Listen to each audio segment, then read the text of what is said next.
Tak. Bliká ti takhle nenápadně tvůj blinker, který přes den není pořádně vidět?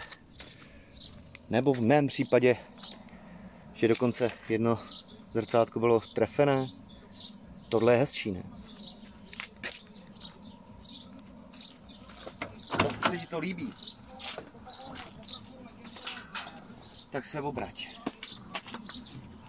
Klidně v komentáři a já ti ukážu, jak je jednoduchá výměna tohoto zrcátka. Musíš samozřejmě lehce, se to trošku zručnější ruce, ale není na tom nic extra těžkého. Bacha, je tam několik zobáčků, který opravdu nechceš zlomit. Jednoduchá demontáž.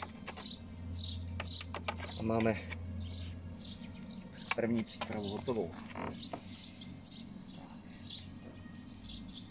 Vemu si T20 na 3 šrouby.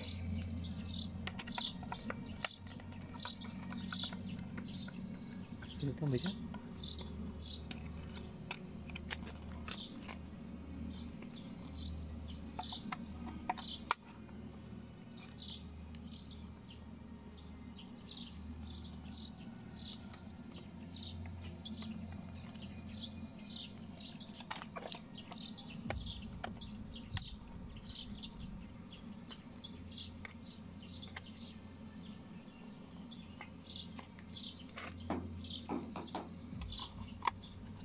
Lehce, protože tam je těsnící hmota, občas zapečená, vidíš, jak to časem odchází. Samozřejmě odkládáme vždycky na nějaký molitan, hadr a tak dále, aby jsme to nezaprasili a nezničili se hlavně lak. A vememe si novou, která má navíc homologaci pro Českou republiku.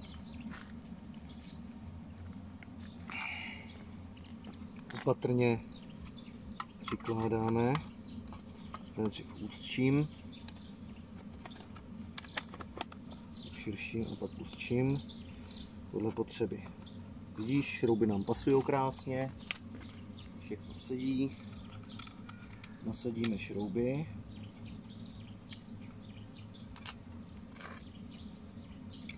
Druhý, třetí. Já to osobně dělám tak, že když nasadím šroub, otočím doleva, dokud mě jakoby nepřeskočí a neskočí do toho závitu. Abych se vyvaroval variantě toho, že si vytvořím nový závit. V tom plastu jako to není dobrý. Tam už to jednoduše neopravíš. Takhle jsem si ho předtím natočil rukou, takže lehce dotáhnu jenom, ať to drží, aby to nebál na krev. Nechceš riskovat to, že ti to praskne.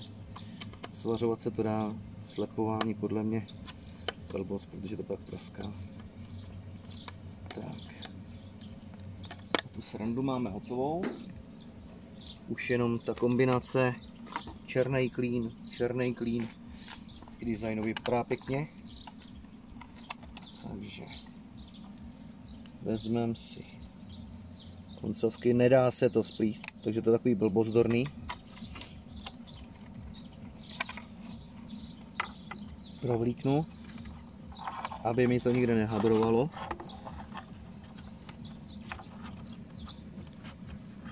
Aby mi to nikde ani netancovalo, aby to prostě drželo. Aby to mělo vůli a pak opatrně nasadím na původní zoubky. Lehce docvaknu a mám hotovo. Výsledek.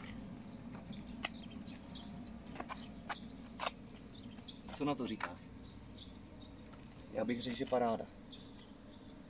Takže v komentářích dej vědět, dáváme to jak na TikTok, tak i na YouTube. A já ti udělám parádní cenovku, která je v České republice bezkonkurenční. Všechno samozřejmě homologované, se zárukou. Čau.